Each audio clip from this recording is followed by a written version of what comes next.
Trump പറഞ്ഞാണ് അതിനകത്ത് തമാശ. 9 യുദ്ധങ്ങൾ ഞാൻ നിർത്തി എൻ്റെ 10ാമത്. ഈ ദിലീപിൻ്റെ ഒരു സിനിമയിൽ നമ്മൾ ഈ പാലാരിവട്ടത്തുണ്ടാക്കിയ ബ്ലോക്കിൻ്റെ അത്രയും ബ്ലോക്ക് ആയില്ല എന്ന് പറയുന്ന ഒരു കഥയുണ്ടല്ലോ. അതുപോലെയാണിത്. ഇയാൾ തുടങ്ങി വെച്ച യുദ്ധങ്ങളുടെ കണക്കും ഇയാൾ നിർത്തിയ യുദ്ധങ്ങളുടെ കണക്കും നോക്കിയാൽ ഇത് ഏതാണ് ഈ പുള്ളി ഉദ്ദേശിക്കുന്നത് നമുക്ക് മനസ്സിലാകുന്നില്ല. ട്രംപിൻ്റെ സെൻസും സെൻസിബിലിറ്റിയൊക്കെ നമ്മൾ വിട്ടുകൊണ്ട് ഇനി ഇയാൾ പറയുന്നതിലൊന്നും പ്രസക്തിയില്ല. പക്ഷേ ഇറാൻ ആവശ്യപ്പെട്ട ഹിസ്ബുള്ളക്കെതിരായ യുദ്ധം നിർത്തണം എന്ന് പറഞ്ഞത് നടന്നിരിക്കുന്നു എന്നുള്ളതിനകത്തൊരു പോസിറ്റീവ് സാധനമാണ്. അതാണ് ഇതിനകത്തെ. ബാക്കിയെല്ലാം മാറ്റി ട്രംപ് യുദ്ധം നിർത്തിയില്ലയോ എന്നുള്ളത് മാറ്റി നിർത്തിയാൽ ഇറാൻ ആവശ്യപ്പെട്ട ഒരു സാധനം കൂടി ഈ അടുത്ത ചർച്ചയ്ക്ക് മുമ്പ് നടന്നിരിക്കുന്നു എന്നുള്ളത് വളരെ പോസിറ്റീവായ സാധനമാണ്. പക്ഷേ ഈ യുദ്ധം അവസാനിക്കോ ഇല്ലെന്നുള്ളതിന് ഇതിനുമായിട്ടൊന്നും യാതൊരു പ്രസക്തിയില്ല. ഇപ്പം ഹോർമൂസ് സ്ട്രൈറ്റിൽ നടക്കുന്നത് എന്താണ്? ഒരു ചെക്ക് പോസ്റ്റ് ആയിരുന്നു, ഇപ്പോൾ 2 ചെക്ക് പോസ്റ്റായി.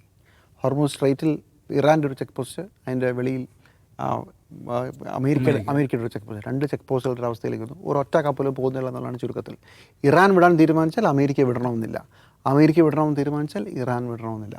ഈ സാഹചര്യത്തിൽ ഏതാണ്ട് 450 കപ്പലുകൾ, അതിൽ ബഹുഭൂരിപക്ഷവും എണ്ണ ടാങ്കറുകളാണ്, അതവിടെ കുടുങ്ങിയാണ്. ഒരു കപ്പൽ, പാകിസ്ഥാൻ കൂടിയുള്ള ഒരു കപ്പൽ, ഈ നമ്മൾ സംസാരിക്കുന്നതിന് ഒരു 5-6 മണിക്കൂർ മുമ്പ് ഹോർമൂസ് കടലിലേക്ക് വഴി കടന്നുപോയി. അതാണ് ഈ കഴിഞ്ഞ 2 ദിവസത്തിനുള്ളിൽ സംഭവിച്ച ഒരേ ഒരു സാധനം. പാകിസ്ഥാൻ്റെയാണ്.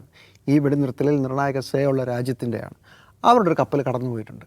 അപ്പോൾ പ്രശ്നമെല്ലാം പഴയതുപോലെ തന്നെ നിൽക്കുകയാണ്. എണ്ണവില തൽക്കാലത്തേക്കൊന്നും കുറഞ്ഞു എന്നല്ലാതെ ആ പ്രശ്നമൊന്നും പരിഹരിക്കപ്പെട്ടിട്ടില്ല. പ്രത്യേകിച്ച് ഒന്നും അവസാനിച്ചിട്ടില്ല. ഹോർമൂസ് കടലൊക്കെ എങ്ങനെയാണ്, നമ്മൾ ഒരാഴ്ച മുമ്പ് സംസാരിക്കുമ്പോൾ എങ്ങനെയായിരുന്നു അങ്ങനെയാണ്. പക്ഷേ ഒരു കാര്യം ശ്രദ്ധിക്കണം, അമേരിക്ക യുദ്ധം ചെയ്യുന്നില്ല. അതാണ് ഇതിനകത്ത് സ്ഥായിയായ ഒരു കാര്യം. ഹോർമൂസ് കടലൊക്കെ തുറക്കാനുള്ള അമേരിക്കയുടെ പദ്ധതി ഒരു പുതിയ ചെക്ക് പോസ്റ്റ് സ്ഥാപിച്ചുകൊണ്ട് പ്രത്യേകിച്ച് ഒന്നും ഉണ്ടായില്ല.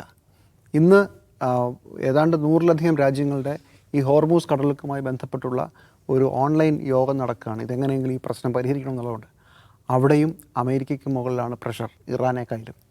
അപ്പോൾ ഇറാൻ്റെ ആവശ്യങ്ങൾ ഭാഗികമായെങ്കിലും അംഗീകരിക്കേണ്ട ഒരു ആവശ്യം അമേരിക്കയ്ക്ക് വന്നു ചേരുന്ന ഒരു പ്രത്യേക സാഹചര്യത്തിലാണ് നടക്കുന്നത്.